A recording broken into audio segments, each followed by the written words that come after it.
O local mencionado em Juízes 7 é tradicionalmente identificado como a fonte de Arode, situada no sopé do Monte Gilboa, próximo ao Monte Moré, no vale de Jezreel, em Israel. De acordo com o texto bíblico em livro de Juízes, capítulo 7, foi ali que Gideão reduziu seu exército de 32.000 para 10.000 homens e depois para apenas 300 os que beberam água de forma vigilante. A descrição histórica e geográfica que você compartilhou é comumente apresentada em estudos bíblicos e também em materiais produzidos pelo pregador Luciano Subirá, que frequentemente grava conteúdos em locais históricos de Israel. Se você aprecia esse tipo de conteúdo bíblico histórico, vale acompanhar o canal de Luciano Subirá no YouTube. E fica a pergunta para quem está assistindo: de qual país você está acompanhando esses estudos? Estão ali só para que a gente tenha conhecimento da história da cronologia de um povo. Em 1 Coríntios 10:11, o apóstolo Paulo diz que essas coisas lhes aconteciam falando os israelitas e foram escritas para advertência a nós de quem são chegados os fins dos campos. Diz-go a música. Aqui à minha esquerda nós temos as piscinas que se formam com a água que vem da fonte da caverna de Gideão. Imagina-se Seres 7, o suposto alegado lugar aonde Gideão teria trazido seus homens, ou a palavra do Senhor nos revela que 135.000 idianitas se amalequitas para acampados no vale de Jesusreel, e Gideão consegue juntar 32.000 soldados. Era uma média de quase 4 inimigos a serem derrubados. Por cada soldado já era um desafio. A Senhor diz: está muito fácil, vocês podem achar que foi vocês, então o Senhor deixa aqui Gideão. E é claro que os medrosos podem ir embora, normalmente Deus não pode contar com eles, um grande número foi embora, apenas 10.000 restaram.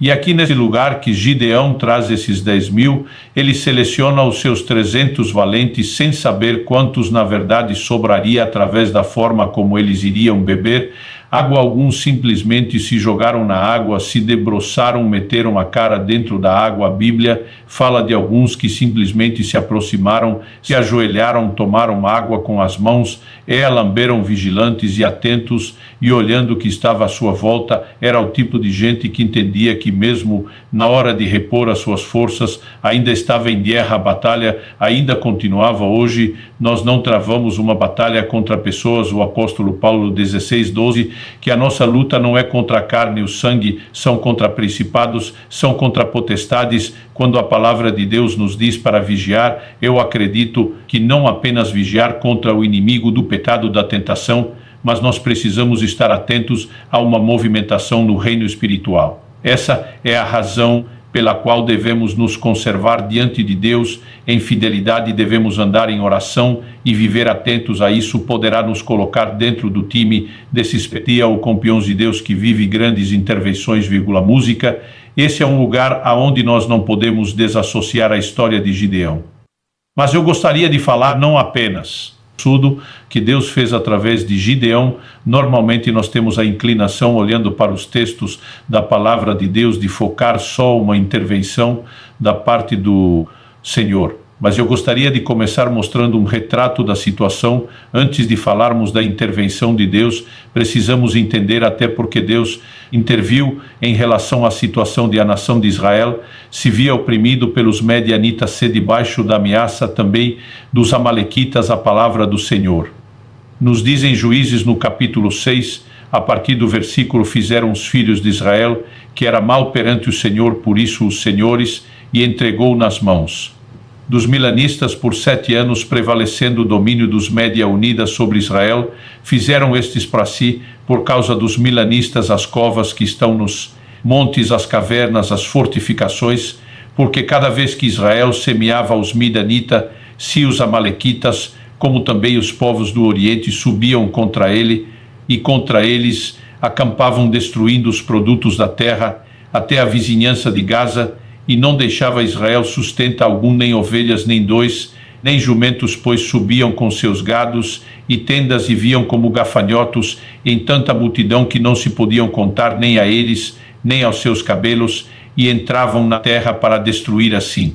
Saiu, ficou muito debilitado com a presença dos Média Unidas. Então os filhos de Israel clamavam ao Senhor, a primeira coisa que precisamos reconhecer é um retrato de juízo, essa situação difícil, esse quadro e desgraça que a nação de Israel está vivendo tem obviamente uma origem, versículo 1, comércio, dizendo fizeram o que era mal perante o Senhor, tanto que o Senhor envia um profeta, a parte de versículo 7, nós temos a palavra, que este profeta liberou, tendo os filhos de Israel clamado ao Senhor, por causa dos medianitos, o Senhor lhes enviou um profeta que lhes disse assim: diz o Senhor Deus de Israel, eu é que vos tinha subido do Egito, e vos direi da casa da servidão, livrei das mãos dos egípcios, e das mãos de todos os que os oprimiam os expulsos, e diante de vós, e os dei a sua terra, e disse, eu sou o Senhor vosso Deus.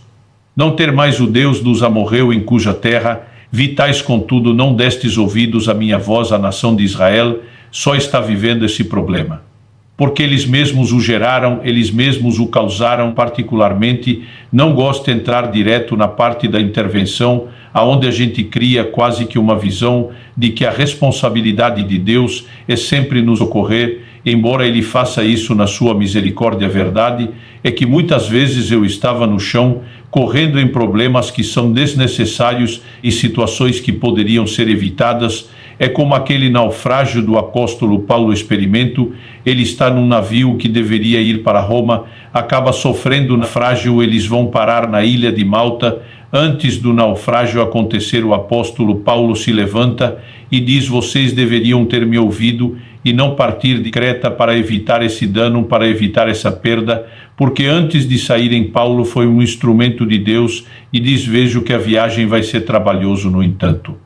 A Bíblia diz que o centurião deu mais crédito ao do navio Eu Piloto do que Paulo dizia. Basicamente está dizendo, gente, isso tudo poderia ter sido evitado, nada disso precisava ter acontecido. Muitas vezes nós estamos clamando para que Deus resolva problemas que a gente nem precisaria estar passando, porque a nossa infidelidade, a nossa quebra de princípios, a nossa desobediência, a nossa falta de atenção, a orientação de Deus nos coloca em situações como essa. Então, antes mesmo de falar do que Deus, sei se eu quero usar o ditado popular, é melhor prevenir do que muitas vezes queremos resolver tudo com nossas próprias mãos, mas na verdade o que precisamos é andar em fidelidade diante de Deus.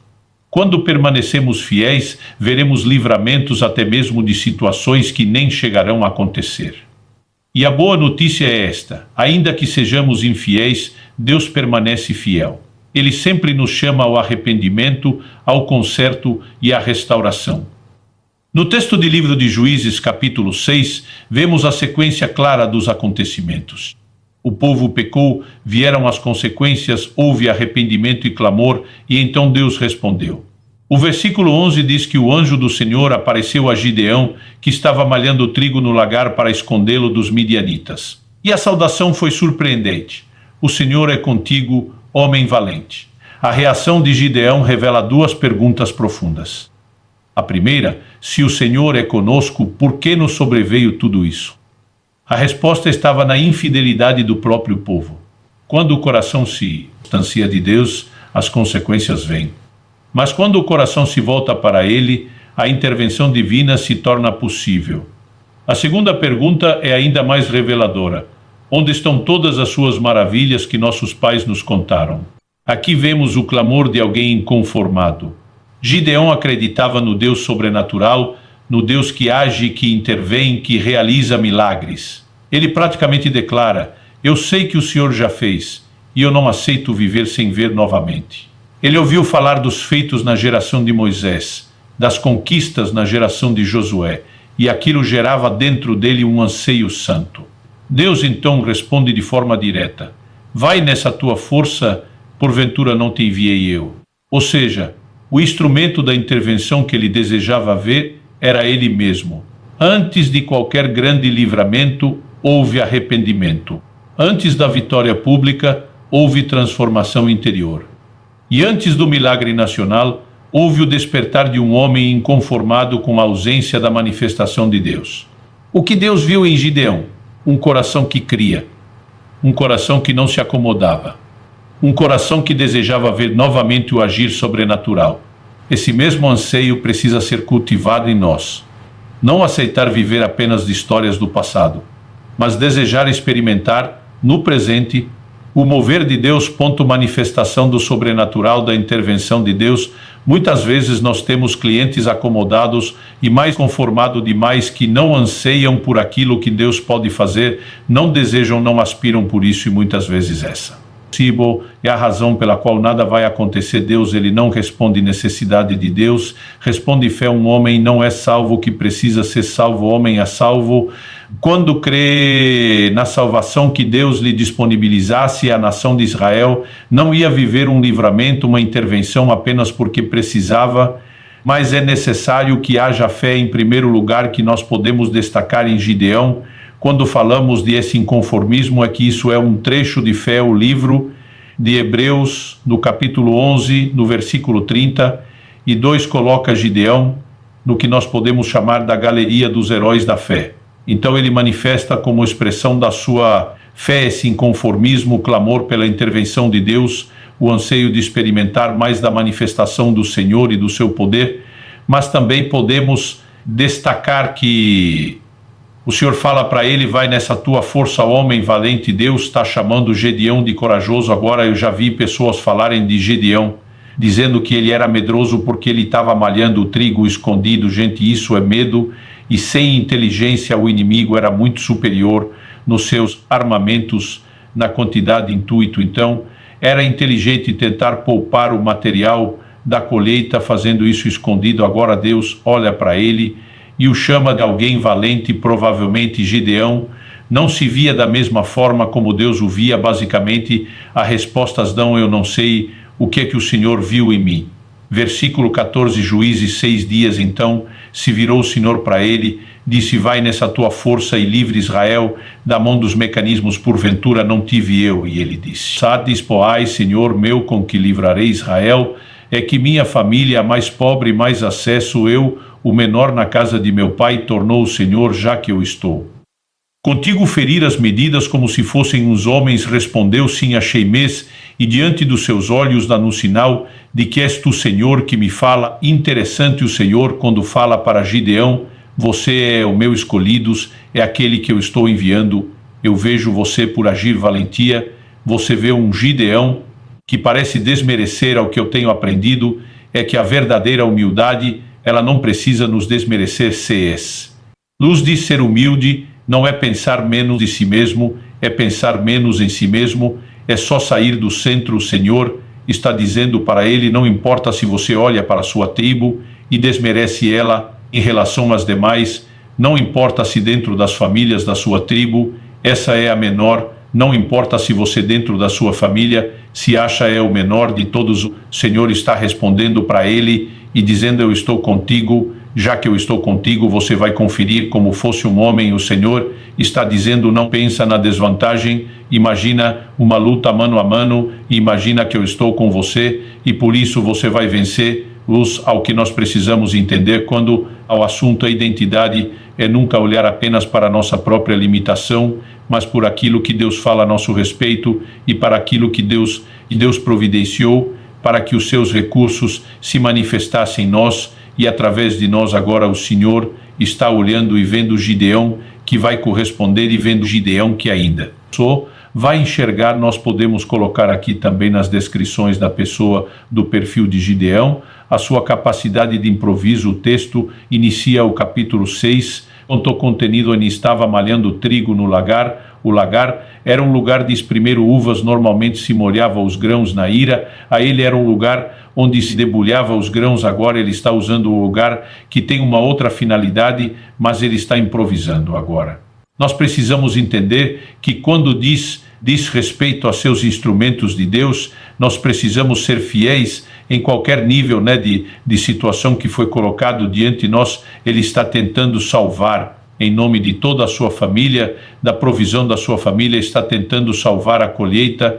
Ele está usando as ferramentas que tem, ele está trabalhando dentro da sua limitação, e são pessoas assim que normalmente estão procurando soluções em vez de se enxergar o problema e ficar reclamando deles, que podem ser instrumento de Deus para grandes intervenções. Agora, além de olhar para o instrumento que Deus escolheu, acredito que eu e você precisamos também entender o processo da intervenção, vamos tentar imaginar o que é que aconteceu aqui. Gideão não está apenas ouvindo uma voz que está soando no seu ouvido, sussurrando ser ouvido, não é algo que apenas entra na sua cabeça como se fosse um pensamento inspirado por Deus. A palavra de Deus diz que o anjo do Senhor apareceu para ele, Juízes 62 diz que o anjo apareceu agora hoje, não só apareceu como a palavra de Deus também nos diz no versículo 20, e um estendeu.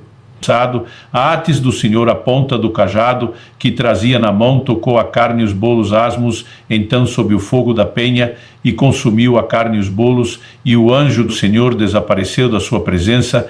Ele vê o anjo do Senhor aparecer, e ele vê o anjo do Senhor desaparecer. Agora, nós não estamos falando de uma manifestação para se colocar em xeque. No entanto, apesar disso, Gideão, ele pede a Deus um sinal. Ele diz no versículo 17, respondeu-se: agora achei mês, e diante dos seus olhos, dá-me um sinal de que astúcia o time falas robotês, que daqui não tinha partes até que eu volte e traga oferta ao Senhor. Não se apartou quando ele pediu sinal, mas não bastasse esse sinal, a palavra de Deus nos mostra que Gideão volta a pedir a Deus sinais dos versículos 36 até 40. Nós vemos Gideão colocando diante de Deus um novelo de lã. O texto bíblico nos disse: Gideão, a Deus, se a gente lembrar a Israel por meu intermédio, como disseste, eis que eu porei uma porção de lã na eira, se o valor estiver somente nela, e secar a ira ao redor.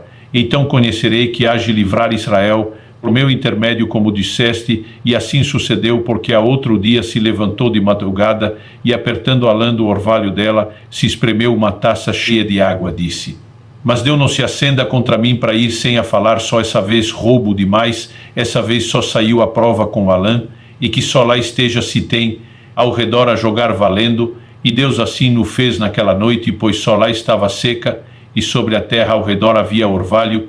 Quando Gideão está testando a Deus, ele também queria o que nós podemos chamar de um ambiente de reciprocidade, que é uma lei que nós encontramos na palavra de Deus. Ele testou o Senhor, podemos dizer em duas situações, mais 3 vezes, porque na verdade a primeira ele pede que o Senhor não vá embora até que ele traga a oferta. E o anjo do Senhor só desapareceu depois de receber a oferta. Depois nós temos a segunda ocasião do novelo, mas ali se desdobra outros 2 testes.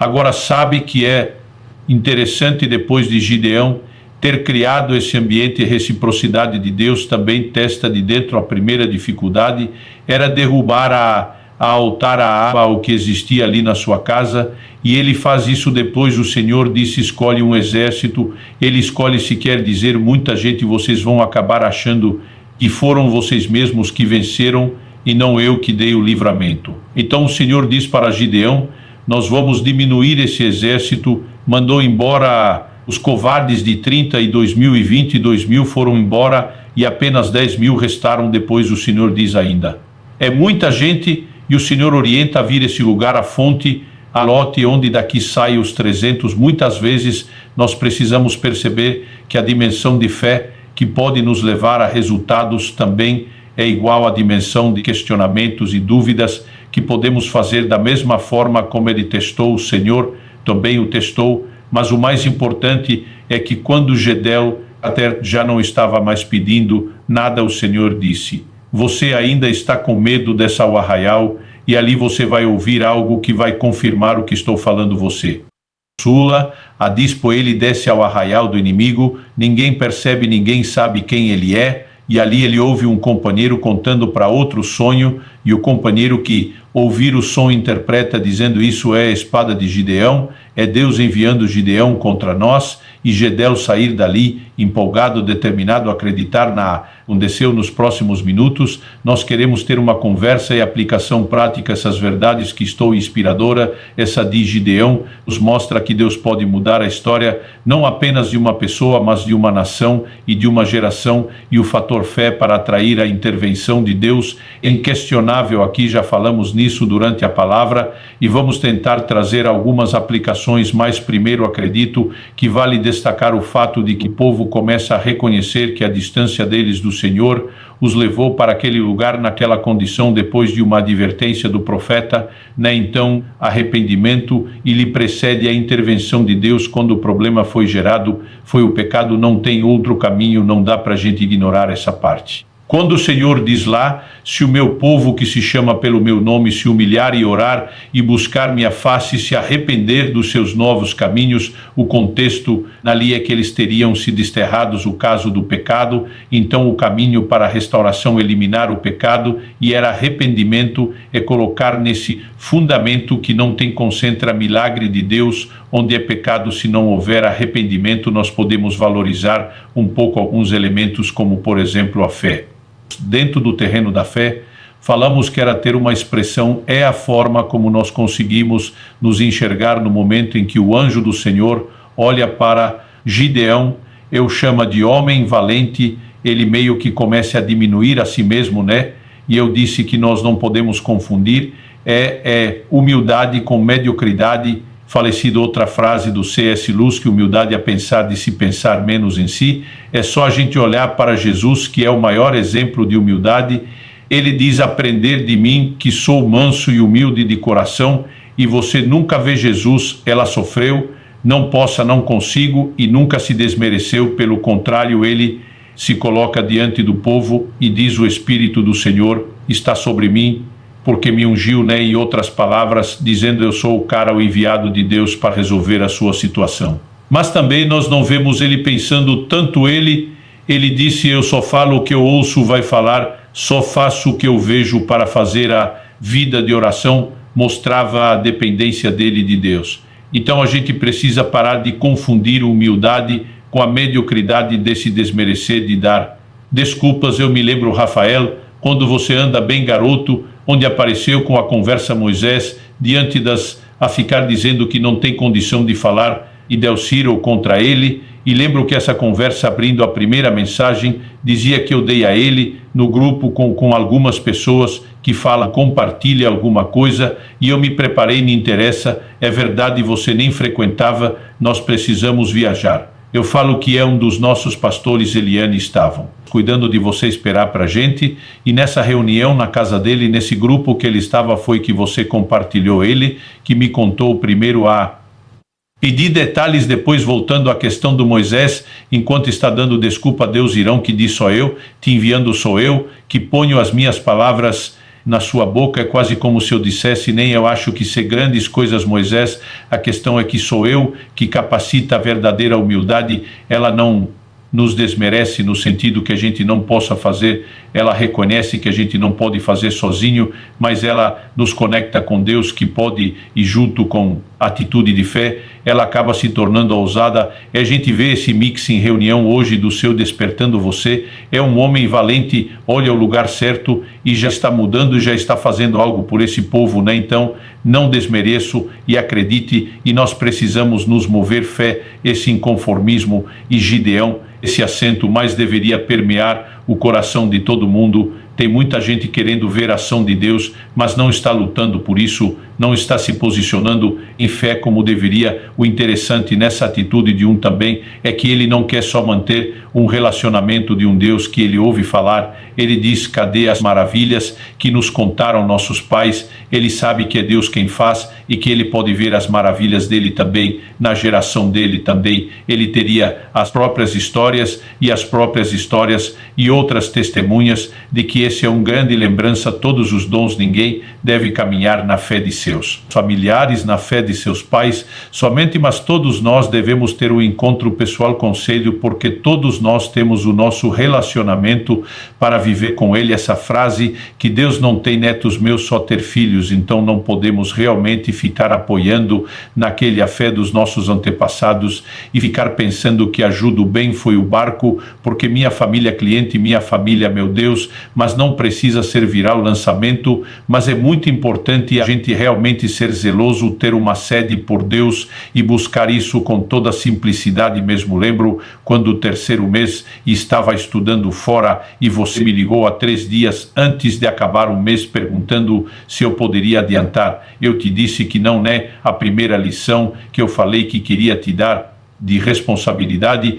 mas logo depois daquilo eu lembro também que eu falei para você, é a próxima vez, menos se você cuidar do orçamento, e ainda assim aconteceu, nem se falou, daí vai fazer a lei também, não, aí você vai orar. Eu me lembro do conselho que eu tinha dele, prefiro quantas vezes seja um milagre de provisão dentro de casa. Você falou várias UNGRE, pois está na hora de você descobrir o seu Deus, e não só de um dos seus pais, neto, todos nós precisamos de seu lembro. Eu achava fascinante ouvir as histórias do meu pai, ele contando os milagres, as intervenções de Deus, seu carro, até chegou o dia que eu tomei a decisão, cabe na minha vida. Aquilo que eu ouço dos pais nem era essa fome de leão pelo sobrenatural, que a parte uma expressão de fé e atrai. O mover de Deus, de maneira inevitável, até interessante ver como Deus chama Gideão. Mas ele não estava parado esperando algo sobrenatural acontecer sem fazer parte do natural, se responsável nisso, né? Ele já estava envolvido fazendo o melhor dele, o trabalho. E quantas vezes a gente olha para coisas tão naturais como trabalhar, estudar, e a gente não tem empolgação necessariamente em ser fiel, mas Deus está olhando para a forma que a gente pode fazer isso. Nessa palavra de Deus, quem fala, a gente tem que fazer tudo que é a glória de Deus, então existe uma forma para fazer tudo que pode ou não modificar o nome dele. Então acredito que Deus realmente hoje deu esse coração de excelência, adquirir a verdade, já está envolvido e fazer algo com que a gente já tem nas mãos a verdade na Bíblia, toda nós vamos ver, Deus chama, ninguém está fazendo nada. Eu sempre, quando chamou, alguém estava trabalhando, né? Eu acredito quando Deus olha o desocupado e diz: se você já não se dedica agora no nível natural, não dá para contar com você depois, não, né? E mas Gideão, a gente pode dizer de alguém que não só está trabalhando e sendo responsável, lutando pelo melhor do seu povo, né? Eu acho que a liderança começa nas pequenas coisas, o anseio, predisposição a Deus também é bom. Cada um de nós precisa entender a importância de viver o sobrenatural, que não se conformar sem ele, e alimentar o nosso coração a ser de fé, e somando essas verdades, arrependimento quando o problema foi gerado em pecado, fé sempre em toda qualquer circunstância, e um anseio por ver cada vez mais de Deus, e certamente vai nos colocar no lugar de atrair a intervenção de Deus naquele livro que talvez já esteja acontecendo mais, o que muitas pessoas não estejam vendo, mas que pode permitir que Deus volte a agir da forma como Ele gosta de agir nas nossas, deixando suas marcas e as evidências da sua grandeza, do seu poder, do seu senhorio. Que Deus te abençoe, que Ele inspire a sua fé, e que você possa viver mais daquilo que Ele tem para você, música.